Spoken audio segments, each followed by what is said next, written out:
Hi everybody and welcome to Josiah is Right. So it is a new month. It is now June. So that means we will be recapping our thrift store finds for the month of May. So May was a little bit of a slow month, but I found a few cool things. So first up, some music. Bruce Springsteen, The Chimes of Freedom on vinyl. So this is great because it's essentially a single. So it has 4 songs. Tougher Than the Rest, Be True, Chimes of Freedom, and Born to Run live. In the early 2000s, I was trying to complete my Bruce Springsteen collection just on CD.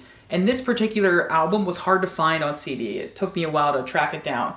Yeah, so the song Chimes of Freedom, this is the only place where he records that. These are all live cuts. The vinyl itself cost $2 and is just immaculate. It looks really barely played. Great condition, nice and flat, no bend to it. You can see there. Great record. The next thing I found was this Aliens action figure. Now, it is Apone. Now, I'll be honest. Apone in this outfit with the weird backwards hat and this sort of like 90s outfit doesn't really work for me, but I love this line of toys. So Kenner did these in the early 90s, specifically from 1992. Now, I prefer, if you look on the back here, I certainly prefer Hicks, which is the only one that survived my childhood. I had a few of the other figures. I actually currently have a Bishop in the box as well that I found.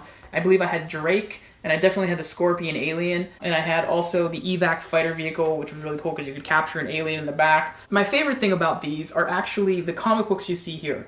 So the comics at the time were done by Dark Horse, and each one came with a mini comic. They were great. The art style is really sort of gritty, not as polished and sort of cartoony as this is up here, but really a very gritty style that was more in tone with the movie. I believe they still wore these kind of crazy costumes and such, but you know, as a completionist, I'll have it. I found this at a thrift store in Anaheim where I also found the Bruce Springsteen record. The thrift store, there were several action figures in the box like this.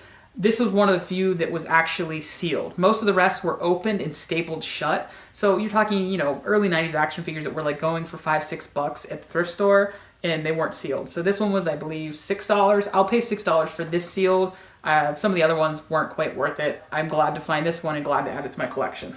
So next up is not technically a thrift store find, but I had to share it. It is a find for the 3DO. So I found this at a store called Book Off. You can see the sticker there. It was $27, a little bit steep, but you know, it says that it's not a thrift store, and it comes complete, as you can see in the box. This great, tall, long box that just doesn't fit in with any of my other games. I just recently posted a video where I tested my 3DO, and if you saw that video, you know it works, so I'm excited to play this. You can see the Space Hulk here where you're fighting these Blood Angels. Inside you will see the booklet, the game disc, so everything is in there. It looks great.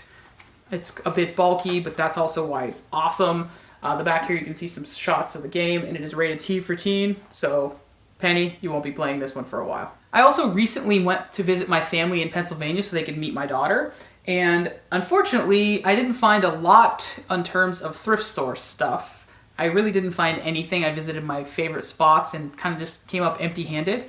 But I did find a few cool things at home. So first up are my Star Wars fan club membership cards. So you can see one here and one here. So this one is from 1995 and this one is from 2005. You can see the difference here. So this is obviously around probably episode 3 time. That's when that came out, right?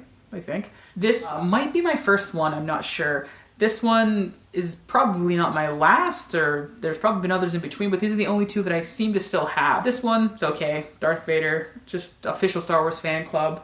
This one, however, Star Wars Insider fan club, right? Official Jedi Knight on the back here. I never wrote my name or my member number because I didn't want to ruin this card. It was just so awesome and pristine. I love that image of the Falcon and some X-Wings flying away from the Death Star. Just a great image. And what I assume is Endor down below. At home, I also found this comic, What The? So you can see it's a sort of parody book featuring Marvel vs. DC. I don't know how I got this. I know I did not have this as a kid. I found this in my old bedroom, which it doesn't look like my bedroom used to look, but it's where I used to sleep.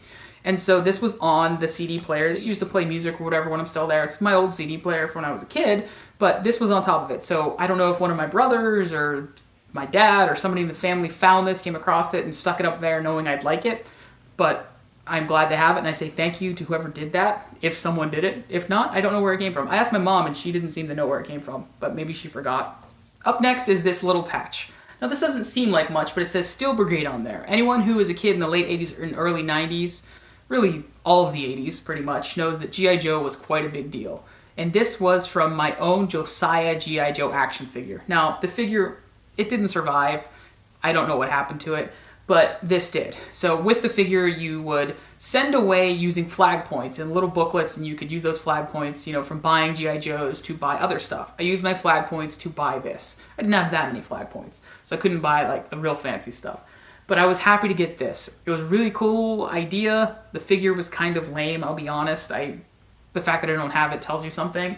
But this badge I loved and I still love, and maybe someday I will patch it onto something. Now the last thrift store find is, again, not technically a thrift store find, but something from my childhood that I found at my parents', so it counts for this video. From Star Wars to Jedi, the making of a saga. Now this was what taught me about how Star Wars was made. I had several other videos, official releases, stuff that I recorded off the television about special effects and stuff, but to me this was the best one. I could be misremembering it and sort of giving it too much hype. I'll have to go back and watch it to find out. But this video, this VHS, showed me just so much insight into making. You can see it goes into great detail about the making of the film and sort of the epic journey. It is just over an hour long, 65 minutes, so packed into 65 minutes is some great insight into the making. I haven't seen it in a very long time, but again, this was the one that I would tell people about when I was a kid or a high schooler or whatever, that this is the movie you gotta see if you want to know Star Wars and the making of. And I might be wrong, and it might not be what I think it is, but in my heart, it's pretty magical. So that's it for the month of May. For June, I've already found a few cool things, and I look forward to sharing those. So tell me, what have you found out there in the wild? I hope to see you at a thrift store, and remember, I post a new video every Sunday and Thursday, so be sure to check it out. Also, like and subscribe. Tell me what you've been finding out there, and I hope to see you out there in the wild of the thrift store.